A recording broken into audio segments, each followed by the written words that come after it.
आप मतलब आप ये भी कह सकते हैं कि जिस तरीके से 2014 के बाद विपक्ष को ख़त्म करने की बात की जा रही है या कांग्रेस मुक्त भारत करने की जा रही है और क्षेत्रीय दलों को समाप्त करने की बात एक पक्ष कह रहा है, तो ये आपकी बात की तायद है कि लोकतंत्र की हत्या करने का और सामंतशाही को लाने का पूरा षड्यंत्र चल रहा है।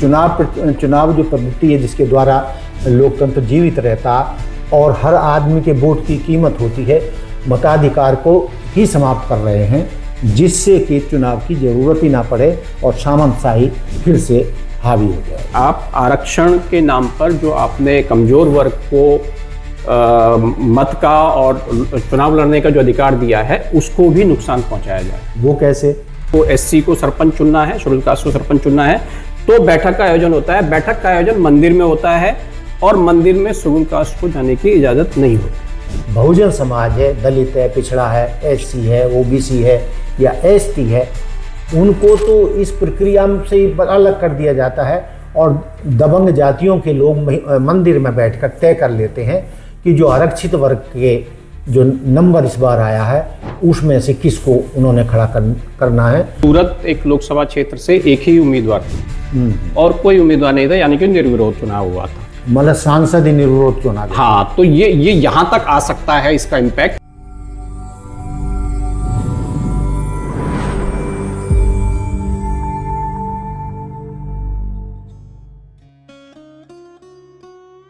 दोस्तों नमस्कार, मैं जगन्नाथ गौतम सियासत हिंदुस्तान यूट्यूब मंच पर आपका स्वागत है। दोस्तों, आज हम अपने चैनल पर एक खास कार्यक्रम आपको दिखाने जा रहे हैं जो लोकतंत्र से ही जुड़ा है और इस मुद्दे पर आज जो हम बात करेंगे राजू सजवान जी से करेंगे, जो वरिष्ठ पत्रकार हैं, जो राष्ट्रीय स्तर पर उन्होंने दैनिक जागरण, हिंदुस्तान, दैनिक भास्कर आदि कई समाचार पत्रों में कार्य किया है और आज की तारीख में पर्यावरण से जुड़ी पत्रिका डाउन टू अर्थ में प्रिंसिपल कॉरेस्पोंडेंट के रूप में कार्यरत हैं। आम आदमी से जुड़ी मुद्दे या देश के जो वंचित समाज से मुद्दे हैं उन पर ये अपनी पकड़ रखते हैं। और आज जो हम इनसे बात करने जा रहे हैं वो ये है कि कुछ समय से पंचायत राज हो या कोई कई स्तर पर निर्विरोध चुनाव का प्रचलन शुरू कर दिया है। देखने में तो ये बड़ा सुंदर लगता, अच्छा लगता है कि क्या तामझाम की ज़रूरत है, लड़ाई झगड़े होते हैं, गुटबाजी होती है। यदि आम सहमति से ही इस तरीके के चुनाव कर लिए जाएं तो इसमें हर्ज क्या है।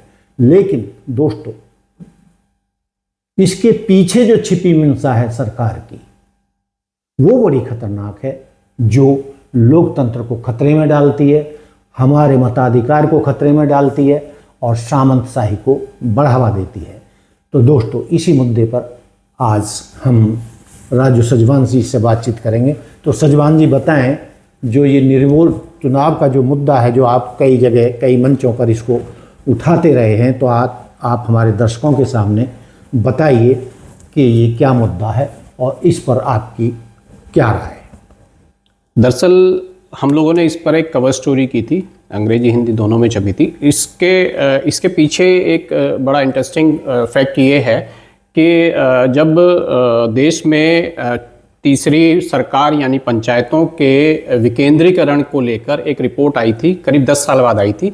उस रिपोर्ट को हम पढ़ रहे थे तो उसमें एक जगह हमें पढ़ने को मिला कि चुनाव करना बहुत ज़रूरी है, पंचायती राज व्यवस्था अधिनियम के तहत चुनाव करना बहुत ज़रूरी है, लेकिन बहुत से राज्यों में सरकार प्रमोट कर रही है कि निर्विरोध चुनाव हों जी। तो तब ये बात हमारे एडिटोरियल जो हमारा न्यूज़ रूम है उसमें डिस्कस हुई और उसके बाद ये हुआ कि भाई ग्राउंड पर जाके देखना चाहिए कि निर्विरोध चुनाव हो रहे हैं, कितने फ़ायदेमंद हैं और इसके पीछे के कुछ अगर नुकसान है तो क्या है, या सरकार के मन का इसमें मकसद क्या है, इसके पीछे पर देखिए। हाँ, इसके पीछे मकसद क्या है। इतने भारी मात्रा में मतलब अच्छा खासा पैसा दिया जाता है निर्विरोध के नाम, निर्विरोध चुनाव के लिए, तो क्यों दिया जाता है ये जानने के लिए मैंने सबसे पहले मैं गुजरात में गया। गुजरात के करीब 5-6 जिलों में हम लोगों ने ट्रैवल किया, तो वहाँ हमें ये पता चला कि चुनाव निर्विरोध तो हो रहे हैं लेकिन निष्पक्ष नहीं हो रहे हैं। एक व्यवस्था हम लोगों को अच्छे से याद होगी कि जब तक पंचायती राज अधिनियम लागू नहीं हुआ था, उससे पहले जब सरपंच चुना जाता था तो वो ये होता था कि भाई आपस में बैठे लोग, कोई एक दमदार आदमी, दबंग आदमी बोल देता था कि भाई इस बार ये खड़ा होगा या इस बार ये प्रधान होगा, या फिर एक सीरीज चल रही होती थी कि एक सरपंच है उसका बेटा प्रधान, फिर उसका बेटा प्रधान, मतलब एक व्यवस्था चल रही होती थी। लेकिन राजीव गांधी के आने के बाद राजीव गांधी ने इस पर एक पूरी एक व्यवस्था को सुव्यवस्थित करने के लिए पंचायती राज अधिनियम लेके आए, जो तकरीबन 1992-93 में वो ग्राउंड पर आ गई थी। तो उसमें ये था कि जो हमने जब वहाँ जाकर देखा, ग्राउंड पर जाकर देखा, तो ये देखा कि वहाँ पे अब वो व्यवस्था लौट रही है। सामंती व्यवस्था जो थी वो लौट रही है। बहुत जगह पर इसका विरोध हुआ। वो कैसे? वो ऐसे कि जो जब चुनाव घोषित हो जाता है, कि मतदान की तारीख घोषित हो जाती है, मत जिसको लड़ना है, चुनाव लड़ना है, उसको नामांकन की तारीख घोषित हो जाती है, तो उससे ठीक पहले एक मीटिंग होती है जी, गांव के लोगों की मीटिंग होती है। तो उस मीटिंग में से पहले ही कुछ जो दबंग लोग हैं वो तय कर लेते हैं कि इस बार इसको लड़ाना है, इसमें निर्विरोध चुनाव करना है। दबंग से मतलब क्या है? तथाकथित उच्च जातियों या सरल जातियों के दबंग लोगों से मतलब है? हाँ, कुछ हद तक तो वो है, लेकिन दबंग वो भी हो सकता है जिसकी लाठी में दम है, वो चाहे किसी भी जाति विशेष का हो। लेकिन दबंग का मतलब ये है कि पहले से ही एक व्यवस्था जो बनी आ रही थी कि सरपंच है, उसके कुछ जानकार लोग हैं, या फिर वो सत्ता पक्ष से जुड़े हुए लोग हैं। ये भी दबंगाई की एक पहचान है कि सत्ता पक्ष से जुड़े हुए लोग हैं। और बहुत जगह हमें ये देखने को भी मिला कि सत्ता पक्ष के लोग वहां पर तय कर लेते हैं कि इस बार जो है इनको निर्विरोध चुनाव करवाना है, उसमें फिर दूसरी आवाज नहीं उठने दी जाती। ये एक व्यवस्था होती है। तो उससे क्या होता है कि आप जो वहां पर चुनाव लड़ना चाहता है, आपने दो अधिकारों का हनन किया है। आपने जो चुनाव लड़ना चाहता है उसके अधिकार का हनन किया है, और आपने जो मत देना चाहता है उसके अधिकार का हनन हो रहा है। ये एक व्यवस्था हम लोगों को वहाँ देखने को मिली। अच्छा, तो इसमें क्या आपको गलत लग रहा है? वो क्या इसमें क्या बदलाव होना चाहिए, या आपके हिसाब से या आपके संस्थान के हिसाब से इसको देश किस रूप में देखे कि इसको ख़त्म किया जाए? क्योंकि पर्दे के पीछे जो खेल होता है उसको देश की जनता नहीं समझ रही है कि पिछले दरवाजे से सामंतशाही को दोबारा लाने का प्रयास किया जा रहा है, कि वो जो गांव के दबंग लोग होते हैं या समाज के दबंग लोग होते हैं, वो अपने पिट्ठुओं को निर्विरोध जीता घोषित करके और सत्ता पर काबिज हो जाते हैं। दरअसल इसका जो लॉन्ग टर्म इम्पैक्ट देखने को मिलेगा और मिल भी रहा है, और ये दिख भी गया है। अभी पिछले ही चुनाव में जो लोकसभा चुनाव हुआ था, आपको अगर ध्यान हो तो सूरत एक लोकसभा क्षेत्र से एक ही उम्मीदवार था और कोई उम्मीदवार नहीं था, यानी कि निर्विरोध चुनाव हुआ था। मतलब सांसद ही निर्विरोध चुनाव। हाँ, तो ये यहाँ तक आ सकता है इसका इम्पैक्ट, ये एक देखने को मिला। जो पंचायत से शुरुआत हुई थी, हाँ, वो तीसरी लोकसभा तक पहुंचा दिया गया पर्दे के पीछे जो सामंतशाही चल रही है उसके द्वारा। तो लोकतंत्र का जो बेसिक था वो तो आपका पंचायत है, आपने वहां से उसको शुरुआत की है, और लोकतंत्र की जो सबसे बड़ी इकाई है वहां तक वो पहुंच चुका है। ये एक वजह है। लेकिन अगर उसमें एक चीज ये देखने को है कि सरकार यदि इसको प्रमोट करती है, आप अपनी व्यवस्था आपस में बैठ के करते हैं, वो उसमें कोई दिक्कत नहीं है, लेकिन सरकार अगर वहां पर उसको प्रमोट कर रही है तो इसका मतलब है कि उसके पीछे एक सोची समझी चाल है। और इसका हम लोगों ने वहां पर कुछ एक्सपर्ट्स से भी बात की थी। उनका ये कहना था कि जब चुनाव होता है उससे पहले बाकायदा अधिकारी मैदान में जाते हैं, लोगों को समझाते हैं, डराते हैं। एक तरह से वो समझाने का मतलब है डराते हैं कि अगर आपने चुनाव नहीं लड़ा तो आपको इतना नुकसान हो जाएगा। मान लिया 5 लाख रुपया आप सरकार ने तय किया हुआ है ग्राम पंचायत के लिए, हाँ, को एक्स्ट्रा देती है अलग से देती है 5 लाख रुपया, कहीं पे 11 लाख है, कहीं पे 7 लाख है। और दिक्कत ये भी है कि ये लगातार बढ़ रहा है ये दायरा, और अब तक मुझे लगता है कि हम लोगों ने जो एनालिसिस किया था वो कम 10 से 11 राज्यों में ये हो चुका है। तो ये 10 से 11 राज्यों तक पहुंच चुकी है बीमारी। हाँ, हरियाणा में भी ये व्यवस्था है। हरियाणा में भी निर्विरोध चुनाव होने पर करीब 11 लाख देने की व्यवस्था है। हालांकि वो बहुत ज़्यादा इसलिए नहीं है क्योंकि यहाँ पे जो हर पक्ष मजबूत होता है, हर दबंग होता है, तो चुनाव लड़ा जाता है। लेकिन ज़्यादातर राज्यों में ये व्यवस्था हो चुकी है। इसमें एक इंटरेस्टिंग पॉइंट मैं आपको और बताता हूँ कि कर्नाटक में क्या हो रहा है कि बोली लगाने की व्यवस्था शुरू हुई है। अच्छा। हाँ, वहाँ क्या होता है कि एक आदमी जिसके पास पैसा है वो खड़ा हो जाता है कि भाई सरपंच मुझे चुनो, मैं आपको 50 करोड़ रुपए के काम मैं अपनी तरफ से करवाऊंगा। अच्छा। 10 करोड़ के काम, 20 करोड़ के काम, बोली लगती है। तो वहाँ बोली लगना शुरू होती है। ये पंचायत चुनाव की बात कर रहे हैं? ये पंचायत चुनाव पर अभी हो रहा है, पंचायत लेवल पर हो रहा है।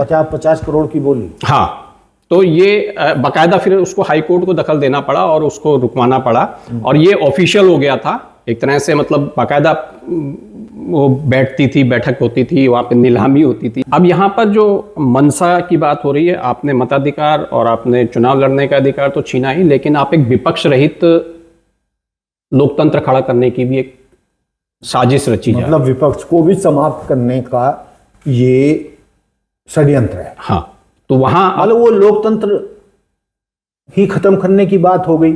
चुनाव जो पद्धति है जिसके द्वारा लोकतंत्र जीवित रहता और हर आदमी के वोट की कीमत होती है, मताधिकार को ही समाप्त कर रहे हैं, जिससे कि चुनाव की जरूरत ही ना पड़े और सामंतशाही फिर से हावी हो जाए।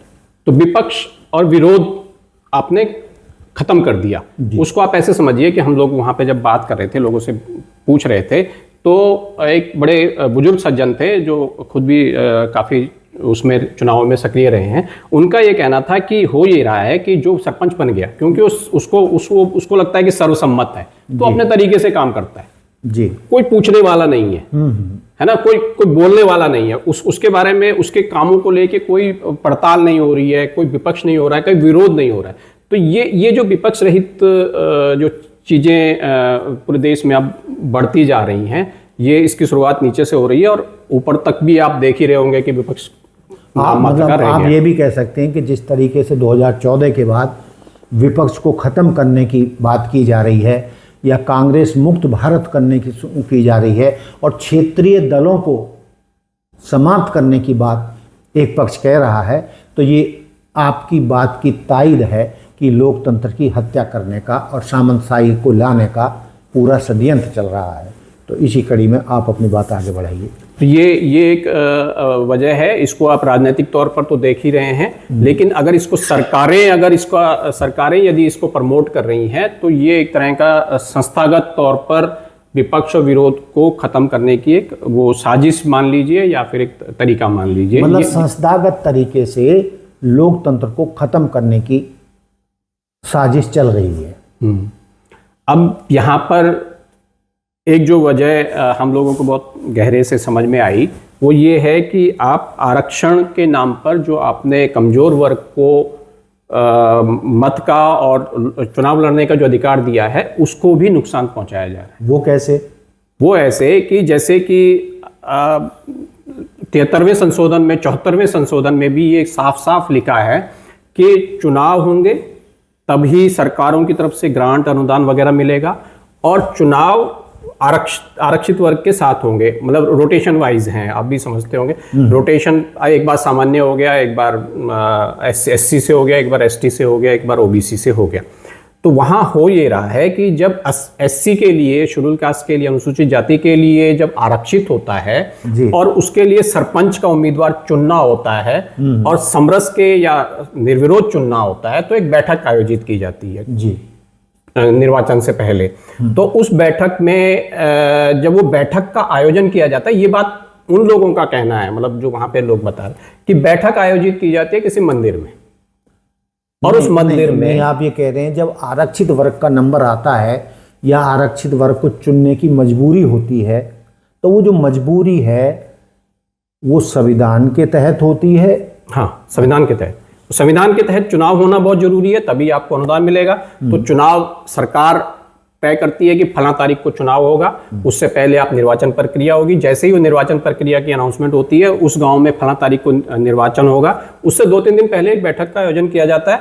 उस बैठक में एससी के लिए है, उसका टर्म आया हुआ है, रोटेशन वाइज उसको एससी को सरपंच चुनना है, शेड्यूल कास्ट को सरपंच चुनना है, तो बैठक का आयोजन होता है। बैठक का आयोजन मंदिर में होता है और मंदिर में शेड्यूल कास्ट को जाने की इजाजत नहीं होती। इसी मतलब क्या जानबूझकर मंदिर में बैठक रखी जाती है?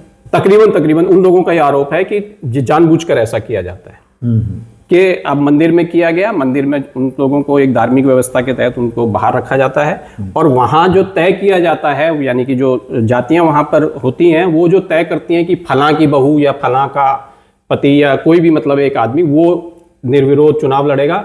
वहाँ से मंदिर से बोल दिया जाता है कि भाई फलां के नाम पे सहमति हो गई है, आप तय कर लो। वहाँ एक उसके बाद फिर कुछ कहने की बात ही नहीं होती। तो ये जिस तरह से अपनाया जा रहा है, ये एक मतलब आप कई पहलुओं पर आप नुकसान पहुंचा रहे हैं, समाज को भी और आप लोकतंत्र को भी। मतलब एक तरीके से ये असंवैधानिक कृत्य है, संविधान को भी नुकसान पहुंचाया जा रहा है, मताधिकार प्रणाली को भी नुकसान पहुंचाया जा रहा है और दबंगई जो है चुनाव प्रणाली पर कब्जा करते जा रहे हैं। और आप इस कड़ी में संविधान को बाईपास भी किया जा रहा है। संविधान को बाईपास किया जा रहा है। जिस तरीके से पिछले एक दशक में चुनाव हुए हैं, चाहे विधानसभाओं के हैं चाहे लोकसभाओं के हो रहे हैं, तो उसी तरीके की दबंगई पर्दे के पीछे भी देखी जा रही है कि किस तरीके से दबंग लोग चुनाव प्रक्रिया को हैक कर रहे हैं या अपने हक में चुनाव को लाने की कोशिश कर रहे हैं, अपने उम्मीदवारों को या पार्टी विशेष के उम्मीदवार इस प्रक्रिया में जीतते जा रहे हैं। तो ये बिल्कुल सीधा सीधा तय हो जाता है कि जो वर्तमान सत्ता में पार्टी है वो लोकतंत्र का गला घोंट रही है, वो संविधान का गला घोंट रही है, वो लोकतंत्र के लिए खतरा है, क्योंकि वो लोगों से मताधिकार का ही अधिकार छीन रहे हैं। और सबसे बड़ी बात कि जो देश का 85% तबका है, बहुजन समाज है, दलित है, पिछड़ा है, एससी है, ओबीसी है या एसटी है, उनको तो इस प्रक्रिया से ही अलग कर दिया जाता है और दबंग जातियों के लोग मंदिर में बैठकर तय कर लेते हैं कि जो आरक्षित वर्ग के जो नंबर इस बार आया है उसमें से किसको उन्होंने खड़ा करना है और वो अपने पपेट को बिल्कुल का नाम दे देते हैं कि भाई ये बंदा जो हमारे काबू में रहेगा और हमारे हिसाब से चलेगा। तो इस तरीके के बंदे को, कमज़ोर बंदे को वो पंच, सरपंच या जो भी चुनाव होते हैं, अब उसमें भी एक तरीका ये भी होता है कि आपने सरपंच जो है अनुसूचित जाति से बना दिया और उप सरपंच सवर्ण जाति से बना दिया, स्वर्ण जाति से बना दिया, तो वहां सरपंच नहीं होगा तो उप सरपंच सारा संभाल लेगा, है ना, वो सारा काम वो करेगा। तो ये मतलब जो अनुसूचित जाति से आरक्षित वर्ग से सरपंच बना या प्रधान बना है वो नाम के लिए होगा, नाम के लिए, लेकिन जो उससे उप सरपंच है, उससे नीचे है, सारा कारोबार वो संभालेगा और वो नाम का प्रधान या सरपंच रह जाएगा। तो इस तरीके से देश के 85% बहुजन समाज के हकों को मारने का षड्यंत्र चल रहा है, उनके मताधिकार पर डाका डाला जा रहा है, संविधान के खिलाफ ये कृत्य किए जा रहे हैं जो लोकतंत्र के लिए बहुत खतरा है। तो इसमें यही कह सकते हैं कि जागो नागरिकों, जागो, देश जागो, वरना तुम्हारे मताधिकार का भी इसमें एक उम्मीद, जिस तरह से आप कह रहे हैं, एक उम्मीद हमें भी दिखाई दी। वो उम्मीद थी, गुजरात अहमदाबाद से करीब 60-70 किलोमीटर दूर एक गांव था। उस गांव में एक महिला नहीं, एक लड़की, 20-25 साल की वो लड़की है, वो वकील है, शिक्षित है, अनुसूचित जाति से है, उनके पिता भी अच्छे पढ़े लिखे थे, तो वो अहमदाबाद में ही पढ़ाई कर रही थी। लेकिन अपने गांव के प्रति उनका लगाव था कि वो गांव के टूटे फूटे मकान में दोबारा से बनवा रही हैं। उन्होंने तय किया कि वो चुनाव लड़ेंगी। और जब हमने उनसे उनके बारे में पूरे विस्तृत बात की, उनसे उनके गांव में जाके, तो हमें बड़ा अटपटा लगा, बड़ा अचरज लगा कि उस लड़की ने कैसे हिम्मत की। बाकायदा उसको 3-4 बार बैठकें हुई, उसको दबाव दिया गया। दबाव में ये भी कहा गया कि सरकार आपको सरकार से अनुदान नहीं मिलेगा, सरकार से एक्स्ट्रा पैसा नहीं मिलेगा।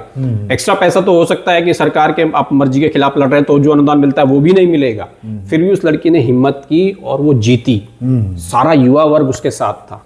दूसरे वर्ग के लोगों ने भी, अनुसूचित जाति के ही नहीं, दूसरे वर्ग के लोगों ने भी, लड़कों ने भी, युवाओं ने भी उसका साथ दिया। तो इस तरह से उसने अपने मत, उसका चुनाव लड़ने का जो अधिकार था उसका प्रयोग किया, और उस गांव के लोगों ने मताधिकार का प्रयोग किया, जबकि वो पिछले 20-25 साल से नहीं कर रहे थे। ये एक उम्मीद है।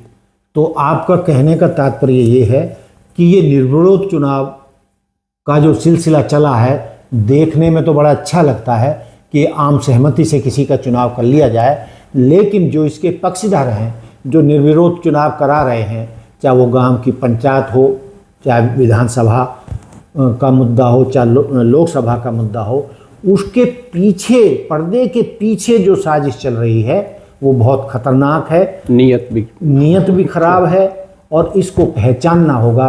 और देश के जो युवा वर्ग है, यूथ है, उसको देखना होगा कि ये जो षड्यंत्र चल रहा है इसको कामयाब न होने दिया जाए, और जो निर्विरोध चुनाव का ये जो सिलसिला खतरनाक चल पड़ा है, लोकतंत्र को ख़त्म करने के लिए, मताधिकार को समाप्त करने के लिए, इसको निर्विरोध चुनाव को ख़त्म किया जाए। इसके लिए हमारे बहुजन समाज के युवाओं को आगे आना होगा, और इस षड्यंत्र को ख़त्म करने के लिए उन्हें निर्विरोध चुनाव प्रणाली का विरोध करके मताधिकार के प्रयोग के हिसाब से सारे चुनाव कराने होंगे। और ये सरकार को भी तय करना होगा कि यदि उसने पर्दे के पीछे ये षड्यंत्र जारी रखा तो देश में बहुत ही खतरनाक स्थिति हो सकती है। यहाँ तक कि गृह युद्ध जैसी स्थिति आ सकती है यदि देश के करोड़ों लोगों को या मतदान करने वालों के मतदान पर को हैक किया गया, उनका अधिकार छीना गया। तो दोस्तों, ये आप देखिए कि ये निर्विरोध चुनाव बहुत खतरनाक हैं, और हमें हर हालत में इसका विरोध करना चाहिए, और हर हालत में, हर लेवल पर चुनावी प्रक्रिया हो, कैमरे के सामने हो, और जो कमज़ोर वर्ग से उम्मीदवार आते हैं उस चुनाव में तो विशेष रूप से ध्यान रखना होगा कि उनके साथ कोई जाति ना हो, दबाव ना हो, और बिना किसी दबाव के वो अपने मनपसंद के दलित, पिछड़े, ओबीसी, एसटी उम्मीदवार को खड़ा कर सकें और जिता सकें, जिससे दबंग जातियों का जो ये षड्यंत्र चल रहा है, जिसको सरकार का समर्थन है, उससे पीछा छूटे, और हम बाबा साहब अम्बेडकर के दिए हुए संविधान के अनुसार ही सारे चुनाव कराएं, न कि दबंगों द्वारा बनाएगी नीति या वो सरकार जो बाबा साहब के संविधान को या मताधिकार के अधिकार को समाप्त करना चाहती है, उसमें ना हम फंस जाएं। तो इस मुद्दे पर जो राजू सजवान जी ने आपको खास जानकारी दी, और हमें लगता है कि हमारे दर्शकों को भी ये पसंद आएगी, और बल्कि राष्ट्रीय स्तर पर इसका विरोध होना चाहिए। यदि हमारे दर्शक इस मुद्दे पर जो अपने कमेंट्स करना चाहते हैं, यदि उनके बेहतरीन कमेंट आए और उन्होंने चाहा है कि भाई इस पर और ज़्यादा चर्चा की जाए, तो हम फिर नए सिरे से राजू सजवान जी को बुलाकर आपके सवालों के जवाब भी दिलाएंगे और इस पर विस्तृत प्रकाश डालेंगे। तो इसी के साथ दोस्तों, ये तो हमारा आज का मुद्दा कि जो निर्विरोध जो चुनाव हैं ये खतरनाक हैं, और पर्दे के पीछे ये संविधान और लोकतंत्र को ख़त्म करने का षड्यंत्र चल रहा है, और इसको रोकना होगा, हर कीमत पर रोकना होगा। तो दोस्तों, देखते रहिए सियासत हिंदुस्तान। जय हिंद, जय भारत, जय संविधान। नमस्कार।